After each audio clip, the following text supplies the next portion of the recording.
नमस्कार। राति 8 बजेको जनता समाचारमा स्वागत छ। म अनिस्मा बस्नेत। म कावेरी पौडेल। सबैभन्दा पहिले प्रमुख समाचार। मूल्य वृद्धिको मारमा परेका जनतालाई राहतका कार्यक्रम नल्याएकोमा सांसदहरूद्वारा सरकारको चर्को आलोचना। मन्त्रीहरूले संसदमा हिसाब मात्रै देखाएको तर्क। आफ्नो भूगोल चाहियो भन्दा कुनै राष्ट्रसँगको सम्बन्ध नबिग्रने एमाले अध्यक्ष ओलीको प्रश्नोक्ति। राष्ट्रिय हितको पक्षमा खुलस्त हुनुपर्नेमा जोड। विदेशमा रहेका नेपालीहरूले पनि मत दिन पाउने व्यवस्था गर्न कांग्रेसद्वारा निर्वाचन आयोगको ध्यान आकर्षण। केही व्यवस्था सच्याउन आवश्यक रहेको भनाई। अफ्रिकी मुलुक मालीमा सशस्त्र विद्रोही समूहद्वारा आक्रमण। 100 भन्दा बढी सर्वसाधारणको मृत्यु। र अखिल नेपाल फुटबल संघ एन्फाको नयाँ नेतृत्वमा पंकज विक्रम नेवाङ निर्वाचित। प्रत्याशी कर्मा छिरिङ 6 मतान्तरले पराजय।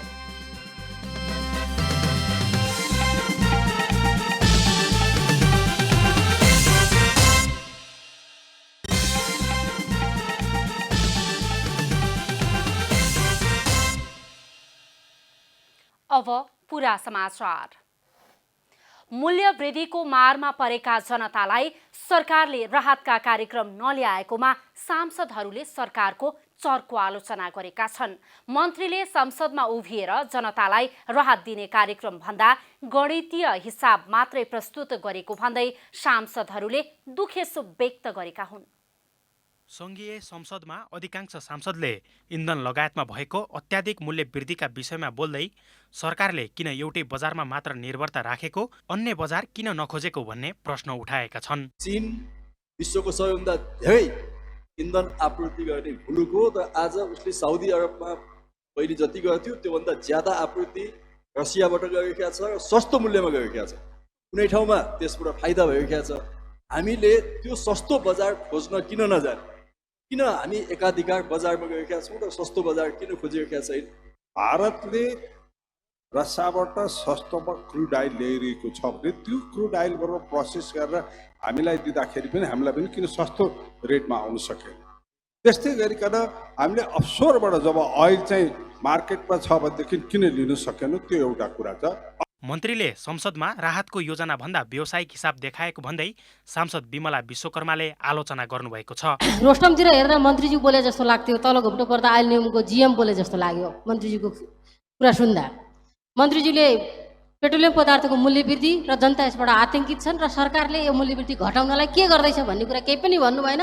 मात्र एउटा लिखतमा भएका आँकडा मात्रै पढेर जानुभयो। यसले मन्त्रीजी बोले जस्तो मलाई लागेन। सांसद खगराज अधिकारीले स्टक क्लियरेन्स नभई सूचना चुहिएका आधारमा कृत्रिम अभाव सिर्जना गरिने गरेकोमा मन्त्रीको ध्यानाकर्षण गर्नुभएको छ।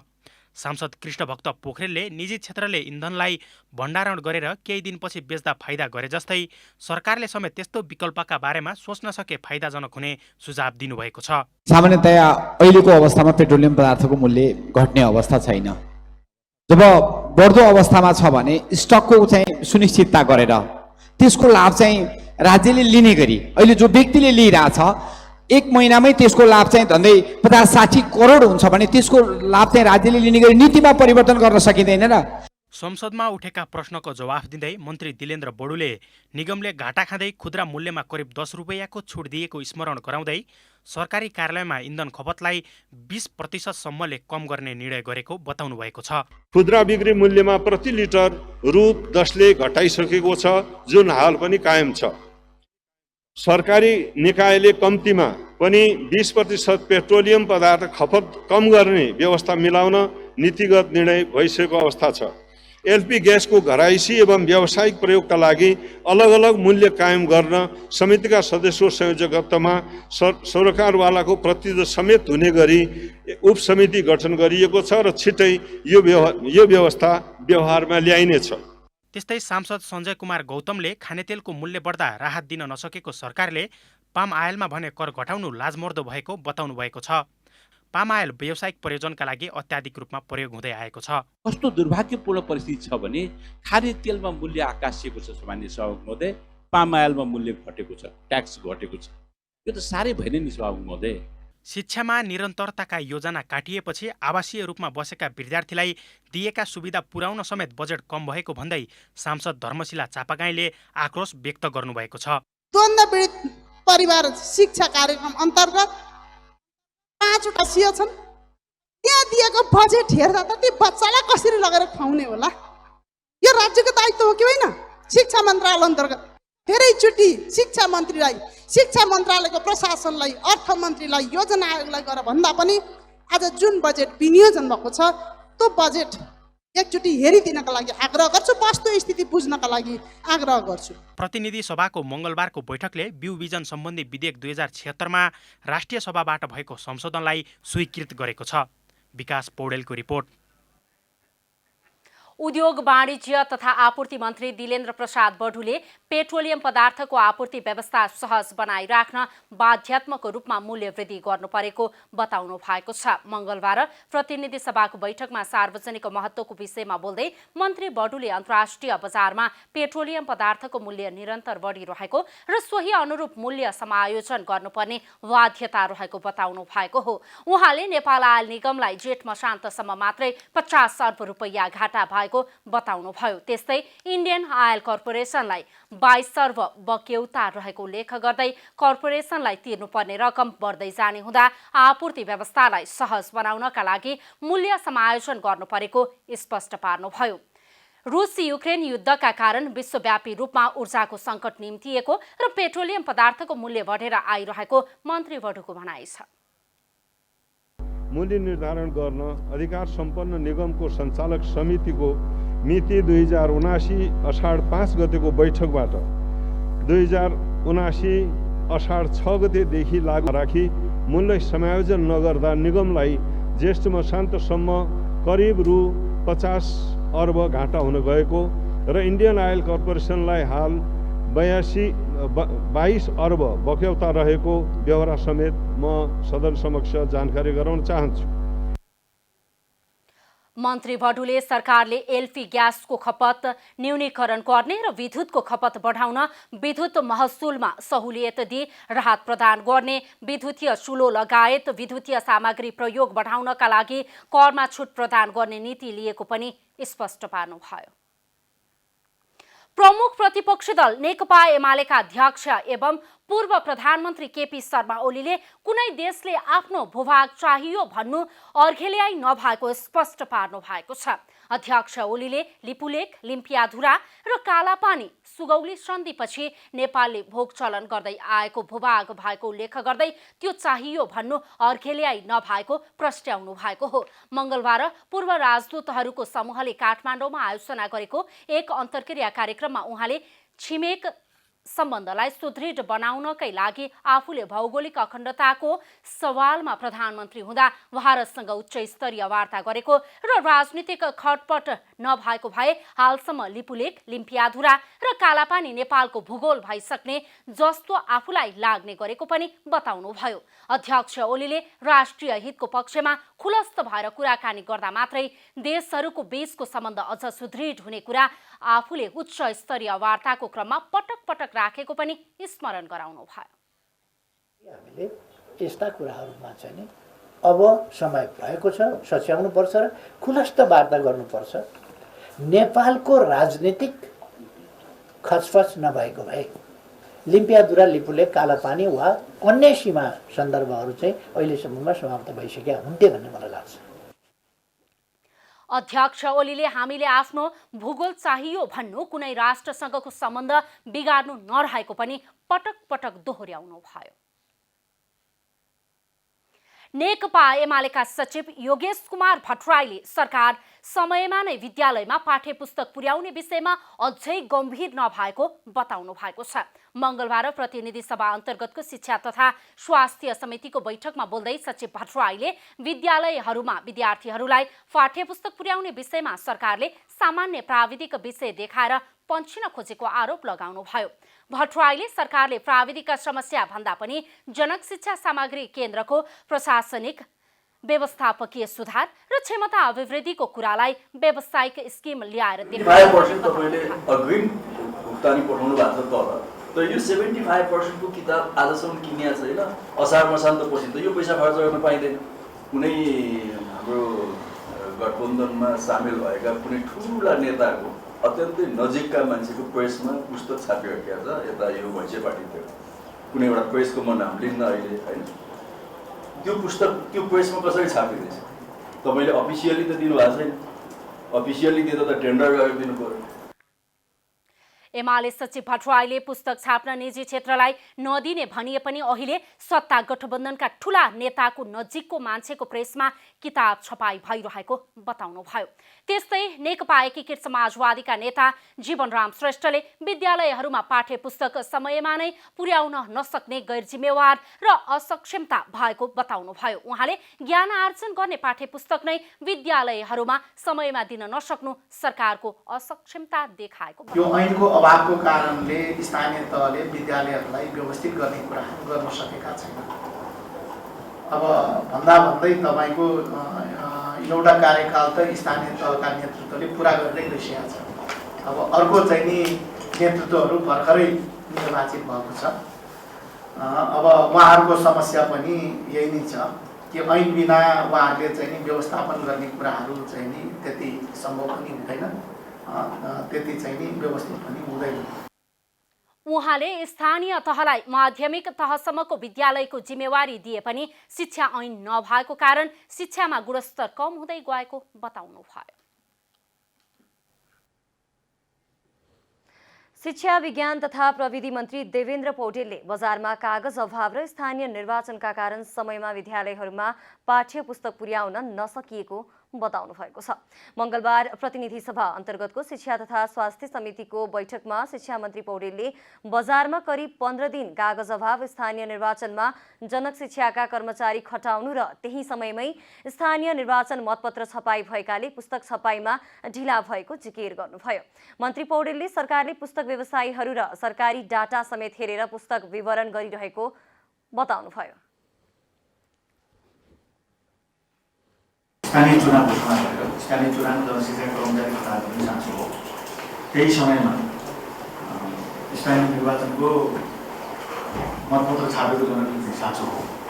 यसले केही कुराले गर्दा तपाईँ जेसुकै हुन् विद्यार्थी अनि चाहिँ हामी किताब पाउनुपर्छ भन्ने कुरा जाहेर छ। तपाईँहरूको प्रतिबद्ध छु।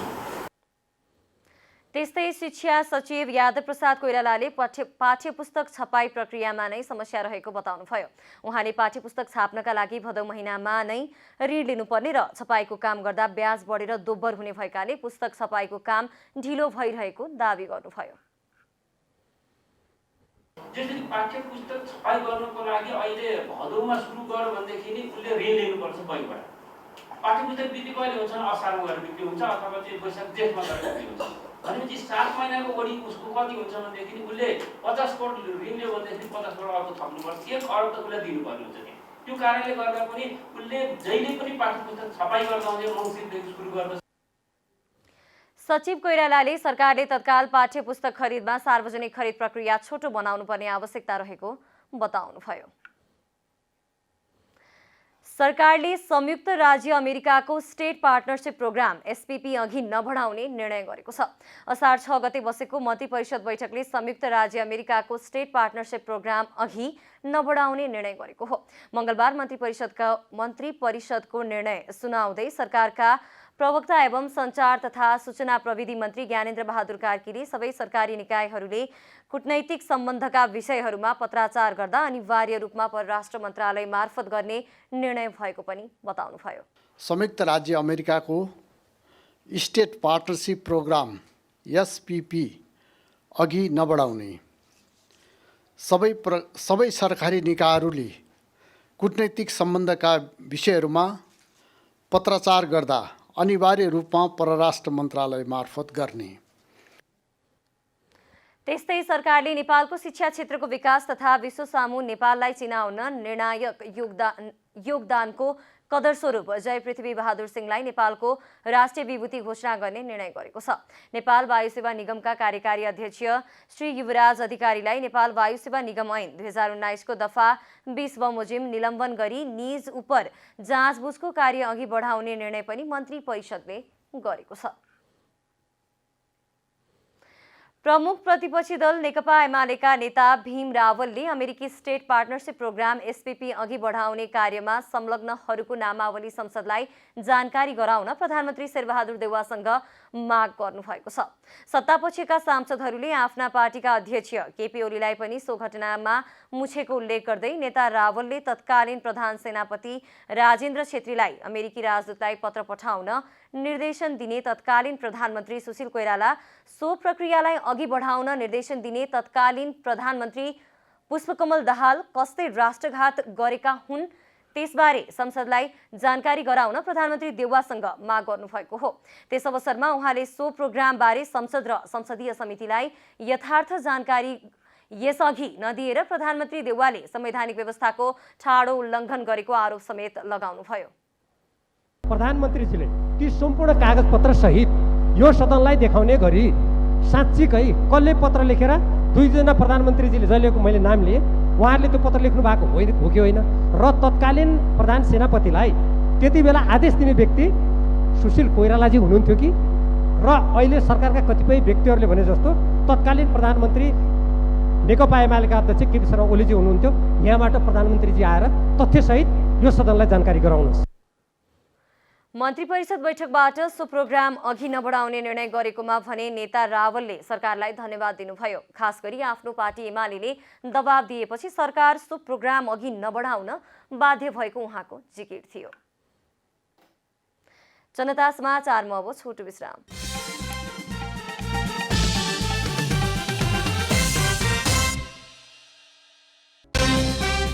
मूल्य वृद्धिको मारमा परेका जनतालाई राहतका कार्यक्रम नल्याएकोमा सांसदहरूद्वारा सरकारको चर्को आलोचना, मन्त्रीहरूले संसदमा हिसाब मात्रै देखाएको तर्क। आफ्नो भूगोल चाहियो भन्दा कुनै राष्ट्रसँगको सम्बन्ध नबिग्रने एमाले अध्यक्ष ओलीको प्रश्नोक्ति, राष्ट्रिय हितको पक्षमा खुलस्त हुनुपर्नेमा जोड।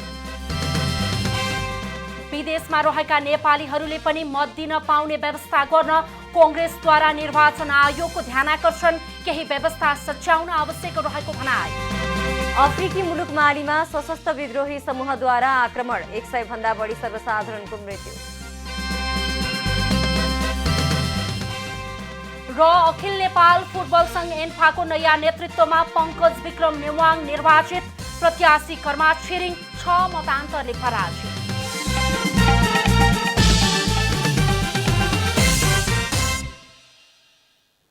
जनता समाचारमा अब थप समाचार। नेपाली कांग्रेसका महामन्त्री गगन कुमार थापाले निर्वाचन सम्बन्धी कानूनमा भएका केही व्यवस्थालाई सच्याउन आवश्यक रहेको बताउनु भएको छ। विदेशमा रहेका नेपालीहरूले पनि मताधिकारको प्रयोग गर्न पाउनुपर्ने कुराको सुनिश्चितताका लागि पार्टीको तर्फबाट मंगलबार निर्वाचन आयोग पुग्नु भएका महामन्त्री थापाले कानूनमा भएको व्यवस्थामा कम्तीमा पनि 5 ठाउँमा परिवर्तन गर्नुपर्ने आवश्यक रहेको बताउनुभयो। उहाँले कानूनमा भएका केही व्यवस्थाहरूलाई सच्याउन सके विदेशमा रहेका नेपालीहरूको नाम पनि मतदाता नामावलीमा समावेश गर्न सक्ने भन्दै अबको 8 देखि 10 दिन भित्रमा निर्वाचन ऐनको विषय संसदमा पेश गर्ने प्रतिबद्धता समेत व्यक्त गर्नुभयो। महामन्त्री थापाले विदेशमा रहेका नेपालीहरूले मताधिकार प्रयोग गर्न पाउने व्यवस्थाका लागि चाँडै नै राजनीतिक समझदारी कायम गरी संसदमा पारित गर्ने कुरामा आफ्नो भूमिका रहने बताउनुभयो। उहाँहरूको नामावली सङ्कलन गर्ने कुरा चाहिँ नेपालभन्दा बाहिर, जस्तो अहिले हामी काठमाडौँमा अरू बाहिर जिल्लाको गरेका छौँ, नेपालभन्दा बाहिर बसेकोले नेपालमै नामावली सङ्कलन गर्ने कुरा त कम्तीमा यो त अहिलेकै विद्यमान कानुनबाट पनि सम्भव छ। यसलाई चाहिँ अगाडि बढाइहालौँ भनिसकेपछि आयोग त्यो कुरामा चाहिँ अरू कुराको लागि कानुन संशोधन गर्ने कुरा पनि तत्काल अगाडि बढाउने, यो विषय पनि चाहिँ हामी अहिले आन्तरिक छलफल आजबाट जुट्छौँ र सम्भव भयो भने हामी श्रावण 1 गतेबाटै हामी नेपालभन्दा बाहिरका नेपालीहरूको मतदाता नाममा नाम सङ्कलन गर्ने कुरालाई अगाडि बढाउने छलफल सुरु गर्छौँ भन्ने कुरा अर्को एउटा कुरा चाहिँ यो पनि भएको छ। त्यस्तै अर्का महामन्त्री विश्वप्रकाश शर्माले विदेशमा रहेका नेपालीहरूको मतदानको अधिकारसँग सम्बन्धित विषयमा छलफल भएको बताउनुभयो। महामन्त्री शर्माले नेपाल बाहिर रहेका 40 लाख नेपालीहरूको भावना गाँच्ने कुरालाई मध्यनजर गरेर यो काम अघि बढाइएको बताउनु भएको छ। यहाँहरू जानकार नै हुनुहुन्छ कि सम्मानित सर्वोच्च अदालतले सरकारको नाममा र निर्वाचन आयोगको नाममा विदेशमा रहेका नेपालीहरूको मताधिकारलाई सुरक्षित गर्न, प्रबन्ध गर्नका लागि आवश्यक कानुन निर्माण गर्ने र आवश्यक प्राविधिक बन्दोबस्त गर्नका लागि आदेश जारी गरेको थियो र नेपाली काङ्ग्रेस केन्द्रीय कार्य समितिको सम्मानित सर्वोच्च अदालतको फैसलाको लगत्तै पछिको बैठकले पार्टीको त्यसपछि बसेको महासमितिको बैठकले पनि विदेशमा रहेका नेपालीहरूको मतदानको अधिकारलाई सुनिश्चित गर्ने बारेमा सरकारको ध्यानाकर्षण गराएको थियो। नेपाली कांग्रेसका महामन्त्री द्वय थापा र शर्माले आज निर्वाचन आयोग, नेपालका प्रमुख निर्वाचन आयुक्त थपलियासँग विदेशमा रहेका नेपालीहरूले पनि आगामी निर्वाचनमा मताधिकारको प्रयोग गर्न पाउनुपर्ने भन्दै ध्यानाकर्षण गराउनु भएको थियो। गत वैशाखमा सम्पन्न भएको स्थानीय तहको निर्वाचनमा कांग्रेस शीर्ष स्थानमा, नेकपा एमाले दोस्रो र माओवादी केन्द्र तेस्रो स्थानमा देखिएका छन्। यस पटकको निर्वाचनमा स्वतन्त्र उम्मेदवारी दिनेहरू प्रशस्तै देखिए, जित पनि हासिल गरे। स्वतन्त्र उम्मेदवारहरूले अपत्यारिलो जित हासिल गरे पश्चात आगामी निर्वाचनका लागि स्वतन्त्र उम्मेदवारी दिनेहरूको संख्या पनि बढ्दै गएको छ। गत वैशाखमा सम्पन्न भएको स्थानीय तहको निर्वाचनमा कांग्रेस शीर्ष स्थानमा, एमाले दोस्रो र माओवादी तेस्रो स्थानमा देखिएका थिए। स्थानीय तह निर्वाचनमा स्वतन्त्र उम्मेदवारहरूले पनि अपत्यारिलो जित हासिल गरे। आगामी प्रदेश र संघको निर्वाचनमा स्वतन्त्र उम्मेदवारी दिने लहर देखिएको छ। उम्मेदवारी दिने मात्रै होइन, जित्ने अवस्था पनि उत्तिकै देखिएको छ। काठमाडौँ महानगरपालिकादेखि विभिन्न महानगर र देशका ठूला शहरमा स्वतन्त्र उम्मेदवारको जितले ठूला भनेका शीर्ष दलका नेताको निर्वाचन क्षेत्रमा चुनौती थपिएको छ। स्थानीय चुनावमा बालेन्द्र शाह, हर्कराज साङपाङ, गोपाल हमाल लगायतको जितले आम सर्वसाधारणले पार्टीगत रूपमा विश्वास गर्न छोडेको भन्ने बुझ्न कठिन छैन। स्थानीय निर्वाचनमा काठमाडौँका मेयर बालेन्द्रले 61,767 मत प्राप्त गरेका थिए। धरानका स्वतन्त्र मेयर हर्क साङपाङले 20,821 मत प्राप्त गरेका थिए भने धनगढीका मेयर गोपाल हमालले 26,865 मत प्राप्त गरेका थिए। बालेन्द्र, हर्क र गोपालको मत जोड्दा 1,09,453 मत हुन्छ। स्थानीय तह निर्वाचनमा स्वतन्त्र उम्मेदवारको जितले अबको संसदीय निर्वाचनमा पनि प्रभाव पार्न सक्ने विश्लेषण सुरु भइसकेको छ। हालसम्म संसदीय निर्वाचनको मिति घोषणा भने भइसकेको छैन, तर पनि संसदीय निर्वाचनमा स्वतन्त्र उम्मेदवारी दिनेहरूको संख्या बढिरहेको छ।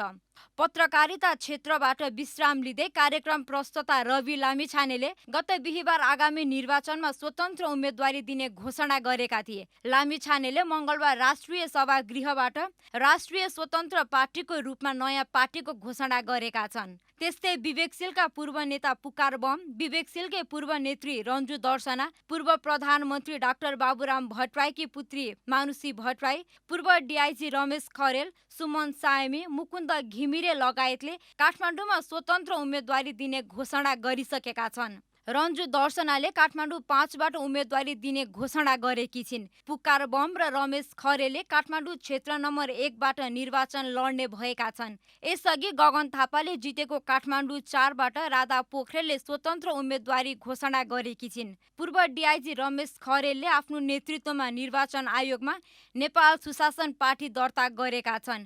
यद्यपि उनी पछिल्ला दिनमा भने स्वतन्त्रहरूको भेलामा देखिन थालेका छन्। पूर्व आइजिपी सर्वेन्द्र खनाल पनि नयाँ पार्टी बनाएर चुनाव लड्ने तयारीमा छन्।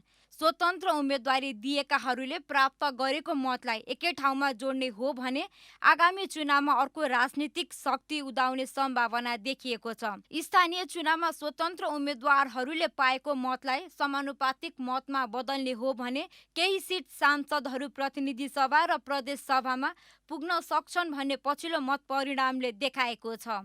जनता टेलिभिजनका लागि यशोधा चौलागाई, काठमाडौँ। काठमाडौँ उपत्यकामा पछिल्लो केही दिन यता हैजाका बिरामी फेला परेका छन्।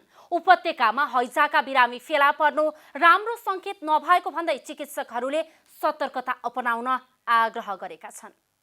शुक्रराज ट्रपिकल तथा सरुवा रोग अस्पतालमा बिहीबार भर्ना भएका एकै परिवारका 2 जनामा आइतबार हैजा संक्रमण पुष्टि भएको स्वास्थ्य तथा जनसङ्ख्या मन्त्रालयले जानकारी गराएको थियो। आइतबार झाडापखालाको लक्षण देखिएर अस्पताल पुगेका ती 2 बिरामीमा हैजाको जीवाणु फेला परे लगत्तै काठमाडौँ उपत्यकामा हैजा फैलिसकेको चिकित्सकले आशंका गरेका छन्। सोही दिनै अस्पताल भर्ना भएका थप 3 जनाको एन्टिजेन परीक्षण गर्दा हैजा पोजिटिभ देखिएको थियो। शुक्रराज ट्रफिकल तथा सरुवा रोग अस्पतालमा पछिल्ला केही दिन यता दैनिक 10 देखि 22 जनासम्म झाडापखालाका बिरामीको उपचार भइरहेका छन्। बितेका 3 महिनामा मात्रै 425 जना झाडापखालाका बिरामीको उपचार भएको अस्पतालले जनाएको छ। हरेक वर्षको वर्षायाममा फैलिने महामारीको केन्द्रबिन्दु काठमाडौँ उपत्यका बन्दै आएको छ। अस्पतालहरूमा झाडापखालाका बिरामीको संख्या बढ्दै गएको छ। संक्रमण भएका बिरामीले व्यक्तिगत सरसफाइका साथसाथै वरिपरिको वातावरणमा ध्यान दिए संक्रमणबाट बच्न सक्ने विज्ञको सुझाव छ। व्यक्तिगत सरसफाइ, खानेकुरा र पानीमा विशेष सतर्कता अपनाउन सक्यो भने पनि संक्रमण लाग्ने र थप फैलिने जुन सम्भावना छ त्यसलाई चाहिँ हामीले रोक्न सक्छौँ। अब यहाँनिर आएर चाहिँ तपाईँ हामी नै लाग्नुपर्छ अथवा तपाईँ हाम्रै हातमा छ भन्दा पनि हुन्छ। काठमाडौँ उपत्यकामा अन्य सहरको तुलनामा धेरै जनसङ्ख्या भएको र बाहिरी मुलुकमा आवत जावत गर्नेको उपस्थिति बाक्लो भएकाले काठमाडौँ सरुवा रोगको मुख्य केन्द्र बन्ने गरेको छ। तर सचेतना अपनाई व्यक्तिगत सरसफाइमा ध्यान दिन सके यो रोगले महामारीको रूप नलिने चिकित्सकको भनाइ छ। जसलाई झाडापखाला लागेको उहाँको दिशाबाट त्यो सङ्क्रमणहरू फैलिराख्न सक्छ। त्यसले गर्दाखेरि चाहिँ उहाँले चाहिँ चर्पीमै राम्रोसँग दिशा गर्नु पर्यो, चर्पी सफा राख्नु पर्यो र चर्पी गइसकेपछि हात राम्रोसँग धुनु पर्यो। यति उहाँको काम छ र उहाँले यति मात्र इमान्दारिताका साथ पालना गरिदियो भने मलाई जहाँसम्म लाग्छ थप फैलिने सम्भावना कम हुन्छ र जसलाई लागेको छैन अहिलेको जुन उपाय मैले भने त्यो उपाय चाहिँ अपनाउनु पर्ने। पातलो दिशा लगातार हुने, बान्ता हुने, ज्वरो आउने, शरीर दुख्ने, हैजाका लक्षण भएकाले यस्ता लक्षण देखा परे तत्काल चिकित्सकको परामर्श लिन पनि विज्ञहरूले सुझाएका छन्। सरकारी तथ्याङ्क अनुसार वर्षेनी देशभर 7,000 भन्दा बढी हैजाका बिरामी भेट्ने गरेका छन्। धेरै संख्यामा हैजाका बिरामी फेला परे पनि हैजा नियन्त्रण तथा रोकथाममा सरकारको तयारी भने फितलो देखिन्छ। क्यामेरामा जेपी श्रेष्ठका साथ अस्मिता तिवारी, काठमाडौँ। वायु सेवा सञ्चालक सङ्घ र नागरिक उड्डयन प्राधिकरण बीचको विवादका कारण बुधबारबाट हवाई सेवा कम्पनीहरूले आपतकालीन उडान सेवा बन्द गर्ने भएका छन्। प्राधिकरणले अनावश्यक निर्णय गरी दमनकारी ढङ्गले हस्तक्षेप गरेका कारण यस्तो निर्णय गर्न बाध्य भएको वायु सेवा सञ्चालकहरूको भनाइ छ। नेपाल नागरिक उड्डयन प्राधिकरणको अनावश्यक हस्तक्षेपकारी भूमिकाका कारण सृजित समस्यालाई देखाएर वायु सेवा सञ्चालक सङ्घले आपतकालीन उडान सेवा बन्द गर्ने जनाएको छ। नेपाल नागरिक उड्डयन प्राधिकरणको निर्देशन अनुसार 7 गते बेलुकादेखि सम्बन्धित वायु सेवा कम्पनीहरूले बास बसेको सम्बन्धित बेसमा नै हुनुपर्ने र पहिलो उडान त्यहीँबाट हुनुपर्ने निर्णय गत 5 गते नै गरेको थियो। यद्यपि काठमाडौँमा रहेका हेलिकप्टरहरूलाई विभिन्न स्थानबाट मङ्गलबार नै उद्धार उडानका लागि बोलावट भए पनि प्राधिकरणले भने बिहानैदेखि उद्धार उडानमा वायु सेवा कम्पनीहरूलाई रोक लगायो, जुन निर्णयको वायु सेवा सञ्चालकहरूले आपत्ति जनाएका छन्। मागहरू सम्बोधन नभएसम्म बाध्यात्मक रूपमा यस सङ्घसँग आबद्ध सम्पूर्ण हेलिकप्टर तथा हवाई सेवा कम्पनीहरूले प्रदान गर्दै आएका आपतकालीन उद्धार लगायत नियमित उडानहरू मिति 2079-3/8 गतेबाट स्थगित गरिएको बेहोरा जानकारी गराउन चाहन्छौँ। यस सङ्घले नचाहँदै नेपाल नागरिक उड्डयन प्राधिकरणबाट सिर्जित समस्यामा सम्बन्धित संस्कृति पर्यटन तथा नागरिक उड्डयन मन्त्रालय समेत उदासीन देखिएको हो। यसै कारण यस सङ्घसँग आबद्ध सम्पूर्ण विमान सेवा कम्पनीहरूले सेवा प्रदान गर्न असमर्थ भएको कारण सेवाग्राहीहरूलाई पर्न जाने असुविधाका लागि स्वयं मन्त्रालय तथा नेपाल नागरिक उड्डयन प्राधिकरण जवाबदेही रहेको बेहोरा समेत जानकारी गराउन चाहन्छ। वायु सेवा सञ्चालक सङ्घले त्रिभुवन अन्तर्राष्ट्रिय विमानस्थलमा हेलिकप्टर सञ्चालनका लागि दीर्घकालीन हेलिप्याड मर्मत, सम्भारका लागि ह्याङ्गर लगायतका भौतिक पूर्वाधारहरूका लागि स्थान उपलब्ध गराउनु पर्ने पनि माग गरेको छ। सङ्घका अध्यक्ष क्याप्टेन रामेश्वर थापाले नेपालको हवाई सेवा प्रदायक कम्पनीले फाइदाभन्दा सेवालाई प्राथमिकता दिए पनि प्राधिकरणले अपेक्षा नै नगरेको दमनकारी प्रवृत्ति देखाएको आरोप लगाउनुभयो। नेपालको एभिएसन इन्डस्ट्रीले आफ्नो बेनिफिट भन्दा पनि प्रफिट भन्दा पनि माथि उठेर र आफ्नो व्यवसायलाई साँच्चै भन्नुपर्दाखेरि सेवाको हिसाबले र अगाडि बढाउन एकदमै दत्तचित्त भएर लागिरहेको अवस्था छ। आज यसलाई यो सायद नेपालको सिभिल एभिएसन इन्डस्ट्रीको हिस्ट्रीमै पहिलोचोटि यो किसिमको दमनकारी प्रवृत्ति देखा भएको छ। यता यस विषयमा नागरिक उड्डयन प्राधिकरणका महानिर्देशक प्रदीप अधिकारीले मंगलबार नै अपराह्न 3 बजे पत्रकार सम्मेलन गरी त्रिभुवन अन्तर्राष्ट्रिय विमानस्थलमा हुने एयर ट्राफिक जाम रोक्नका लागि एयरलाइन्सहरूलाई बेसबाटै उडान गर्न निर्देशन जारी गरेको प्रष्टीकरण दिनुभएको छ। वायु सेवा संवेदनशील सेवा भएकाले उडान रोकेर जनताले दुःख पाए प्राधिकरण चुप लागेर बस्न नमिल्ने उहाँको प्रतिक्रिया छ। प्राधिकरणले मंगलबारबाट हेलिकप्टरलाई र 13 गतेबाट एयरलाइन्सहरूलाई तोकेकै ठाउँमा बास राख्न जाने निर्देशन गरेपछि वायु सेवा सञ्चालक र प्राधिकरणबीच मतभेद सुरु भएको हो। जनता टेलिभिजनका लागि रूपा घिमिरे, काठमाडौँ। अब आर्थिक समाचार।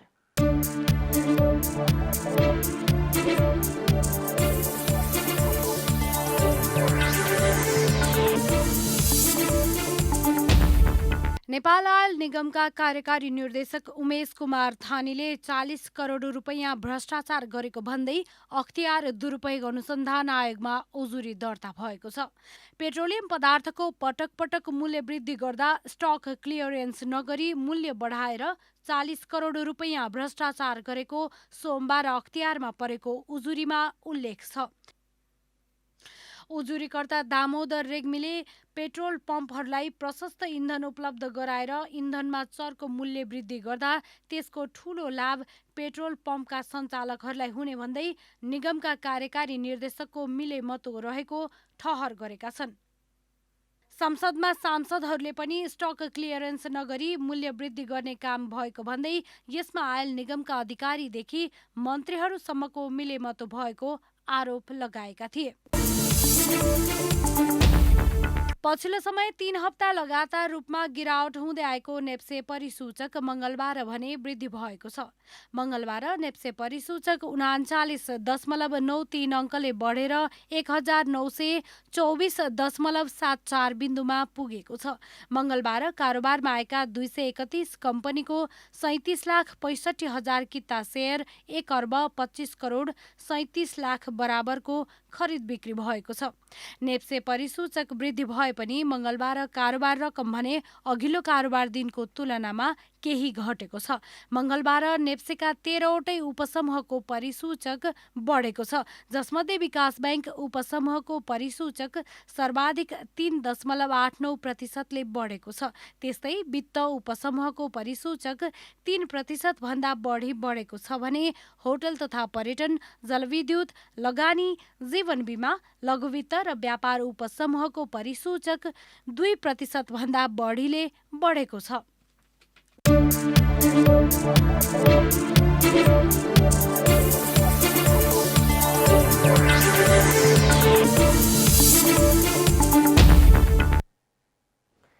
जनता समाचारमा अब छोटो विश्राम।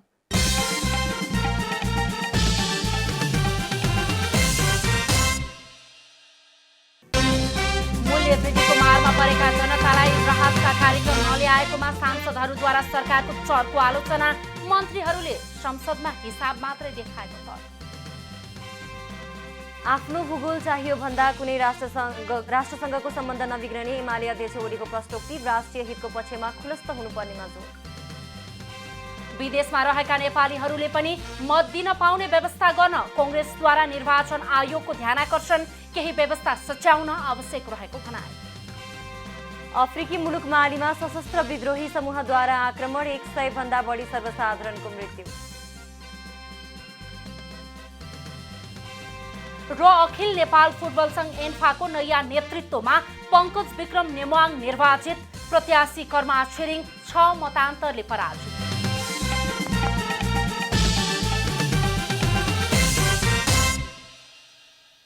जनता समाचारमा अब अन्तर्राष्ट्रिय समाचार।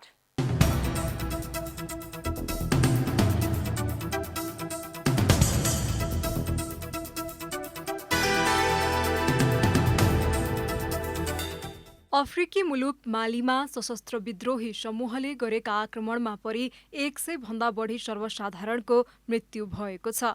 मालीमा पछिल्लो समय सक्रिय रहेको कातिबा मासिना विद्रोही समूहले मोप्ती प्रान्तको 3वटा गाउँमा एक साथ आक्रमण गरेको अल जजिराले जनाएको छ। आक्रमणमा कम्तीमा 132 जना सर्वसाधारणको मृत्यु भएको सरकारी दाबी छ। हतियारधारी समूहले अन्धाधुन गोली प्रहार गर्दा सोही गाउँका सर्वसाधारणमा कोलाहल मचिएको छ। आतंकवादी समूह अल कायदासँग सम्बन्धित सो विद्रोही समूहले मालीमा आतंकवादी गतिविधि गर्दै आएको छ। माली आर्थिक संकटको चपेटामा परेकै बेला गरिएको यस्ता आक्रमणले देश झन असुरक्षाको चपेटामा परेको छ।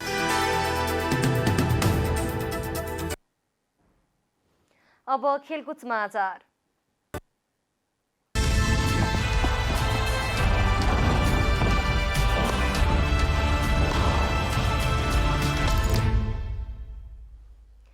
कुनै समय चेन्ज एन्फा भन्दै एउटै मोर्चामा लागेका कर्मा छिरिङ शेर्पा र पंकज विक्रम नेवाङ बीच सोमबार अखिल नेपाल फुटबल संघ एन्फामा नेतृत्वका लागि निर्वाचन भयो। 21औं चुनावी साधारण सभाबाट पुराना हितैषी कर्मा छिरिङ शेर्पालाई 6 मतान्तरले पराजित गरेका पंकज विक्रम नेवाङ आगामी 4 वर्षका लागि एन्फालाई नेतृत्व गर्न अध्यक्षमा चुनिने भएको छ। अन्तर्राष्ट्रिय फुटबल महासंघ फिफाले तत्कालीन अध्यक्ष गणेश थापालाई भ्रष्टाचारको अभियोगमा प्रतिबन्ध लगाएपछि चेन्ज एन्फाको नारासहित एउटै प्यानलबाट नेपाली फुटबल परिवर्तन गर्न 2074 वैशाख 22 गते कर्मा छिरिङ शेर्पा एन्फाको अध्यक्षमा निर्वाचित हुनुभएको थियो। एउटै नारामा सहमति जनाउँदै पंकज विक्रम नेवाङ पनि शेर्पासँग चुनावी मैदानमा उत्रिनु भएको थियो। चुनावमा सर्वाधिक भोटसहित उपाध्यक्ष निर्वाचित हुनुभएको थियो। तर शेर्पाले नेवाङलाई 1 वर्षपछि मात्रै वरिष्ठ उपाध्यक्ष बनाउनु भएको थियो। एन्फा नेतृत्वमा पुगेपछि शेर्पाले 4 उपाध्यक्षलाई आफू अनुकूल कार्यवाहक अध्यक्षको जिम्मेवारी दिने गरेपछि उनको नेवाङसँग सम्बन्ध चिसिएको थियो। त्यही चिसोपन तिक्ततामा परिणत हुँदै यो निर्वाचनमा एकअर्का विरुद्ध प्रतिस्पर्धा गर्ने अवस्थामा आइपुगेको हो, जसमा नेवाङले कुल 84 मतमा 45 मत प्राप्त गर्दै आगामी 4 वर्षे कार्यकालका लागि निर्वाचित हुनुभएको छ। पंकजसँगै कार्यसमितिमा पनि वरिष्ठ उपाध्यक्ष वीरबहादुर खड्का 3 उपाध्यक्ष सहित उहाँकै पक्षको बाहुल्य रह्यो। अध्यक्षमा निर्वाचित भएसँगै अध्यक्ष नेवाङले तत्कालको लागि एन्फा र जिल्ला, एन्फा र खेलाडी तथा फिफा र एएफसी सम्बन्ध अझै सुमधुर बनाउँदै लैजाने प्रतिबद्धता व्यक्त गर्नुभयो। नवनिर्वाचित अध्यक्ष नेवाङले खेलाडी र प्रशिक्षकको विवाद पहिलो बैठकबाट निर्णय गर्ने बताउनुभयो। एन्फा र जिल्लाको सम्बन्ध अहिले बिग्रिरहेछ, एन्फा र क्लबको सम्बन्ध राम्रो छैन, एन्फा र खेलाडीहरूको सम्बन्ध राम्रो भइरहेको छैन हैन। अब फिफा एएफसीसँगकै हामीले सम्बन्ध अझ सुमधुर गरेर लानुपर्छ हैन। सबै बिग्रेको सम्बन्धहरूलाई चाहिँ एउटा मालामा सँगै एकजुट गरेर सम्बन्ध सुमधुर गरेर अगाडि बढ्नुपर्छ। उता पराजित अध्यक्ष कर्मा छिरिङ शेर्पाले नयाँ टिमलाई बधाई दिँदै नेपाली फुटबल सञ्चालन गर्न सोचेभन्दा धेरै कठिन भएको बताउनुभयो। उहाँले आफू पराजित भए पनि नेपाली फुटबलभन्दा धेरै टाढा नजाने र क्लबलाई थप व्यावसायिक बनाउने प्रतिक्रिया दिनुभयो। नेपालमा एउटा व्यावसायिक फुटबल होस् भन्ने चाहन्छ, त्यसलाई चाहिँ पूर्ति गर्नको लागि चाहिँ अखिल नेपाल फुटबल सङ्घको नयाँ टिम सफल होस् भन्ने म सोचेको छु। उहाँले सुशासनको कुरा गर्नुभएको छ, जुन हाम्रो पालामा सुशासन पनि सुरु भएको छ, त्यसलाई चाहिँ कायम गर्न सक्नुपर्छ। युथ प्रोग्रामहरू धेरैभन्दा धेरै सञ्चालन गर्नुपर्छ, किनभनेखेरि नेपालको फुटबलको पिरामिड डेभलप गर्नुपर्छ। पहिलो त ग्रासरुट बलियो बनाउनुपर्छ, त्यसपछि युथ प्रोग्रामहरू बलियो बनाउनुपर्छ, त्यसपछि जुन कम्पिटिसनहरू लिगको कम्पिटिसनलाई व्यवस्थित गर्नुपर्छ। यस्तै उपाध्यक्ष पदमा विजयी सिन्धुपाल्चोकका वीरबहादुर खड्काले कर्मा छिरिङ शेर्पा प्यानलका शिक्षित पराजुलीलाई 4 मत अन्तरले पराजित गर्दै वरिष्ठ उपाध्यक्षमा चुनिनुभयो। यस्तै उपाध्यक्षमा पंकज प्यानलका दावा लामा, विराट जङसाई, दीपक खतिवडा र कर्मा प्यानलबाट दीर्घबहादुर केसी कुमार निर्वाचित हुनुभयो। महिला सदस्यमा पंकज प्यानलकी सरिला श्रेष्ठ र कर्मा प्यानलकी पेमा डोल्मा लामा निर्वाचित हुनुभएको छ। 13 सदस्यमध्ये 11 जना निर्वाचित हुँदा दीपक थापा छेत्री, दिपेन्द्र धिमाल, रूपेश अधिकारी र लोकेन्द्र गुरुङले समान 39 मत प्राप्त गर्नुभयो। 4 जना सदस्यका उम्मेद्वारको समान 39 मत भएपछि 2 सदस्यको टुङ्गो लागेको छैन।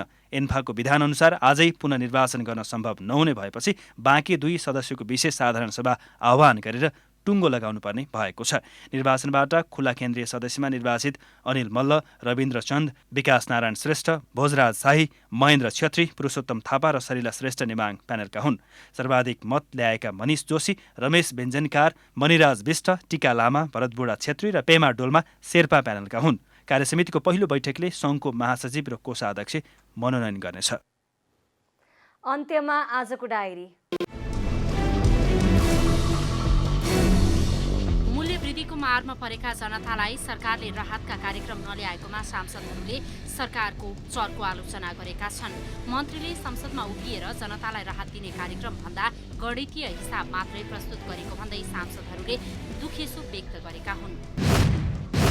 नेकपा एमालेका सचिव योगेश कुमार भट्टराईले सरकार समयमा नै विद्यालयमा पाठ्यपुस्तक पुर्याउने विषयमा अझै गम्भीर नभएको बताउनु भएको छ। मंगलबार प्रतिनिधि सभा अन्तर्गतको शिक्षा तथा स्वास्थ्य समितिको बैठकमा बोल्दै सचिव भट्टराईले विद्यालयहरूमा विद्यार्थीहरूलाई पाठ्यपुस्तक पुर्याउने विषयमा सरकारले सामान्य प्राविधिक विषय देखाएर पछिन खोजेको आरोप लगाउनु भयो। वायु सेवा सञ्चालक र नागरिक उड्डयन प्राधिकरणको बीच विवादका कारण बुधबारबाट हवाई सेवा कम्पनीहरूले आपतकालीन उडान सेवा बन्द गर्ने भएका छन्। प्राधिकरणले अनावश्यक निर्णय गरी दमनकारी ढङ्गले हस्तक्षेप गरेका कारण यस्तो निर्णय गर्न बाध्य भएको वायु सेवा सञ्चालकहरूको भनाइ छ। भारतको पूर्वोत्तर राज्य आसाम र मेघालयमा बाढी र पहिरोका कारण जनजीवन कष्टकर बनेको छ। बाढी पहिरोमा परि पछिल्लो एक हप्तामा त्यहाँ झण्डै 63 जनाको मृत्यु भएको छ।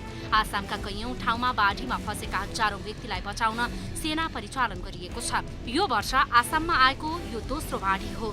बाढीले गर्दा लाखौं घर डुबानमा पर्नुका साथै 47 लाखभन्दा धेरै व्यक्ति प्रभावित भएको तथ्याङ्क छ।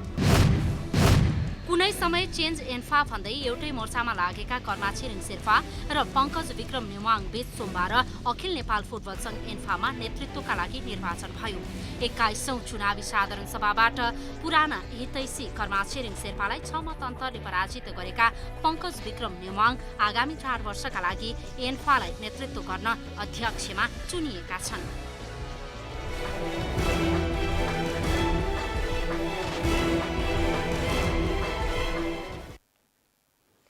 जनता समाचार अहिलेलाई यति नै। जनताद्वारा जनताका लागि प्रसारित जनता टेलिभिजनका कार्यक्रमहरू युट्युब, ट्विटर, फेसबुक र हाम्रो वेबसाइट जनतासमाचार.com मा पनि पढ्न र हेर्न सक्नुहुनेछ। नमस्कार।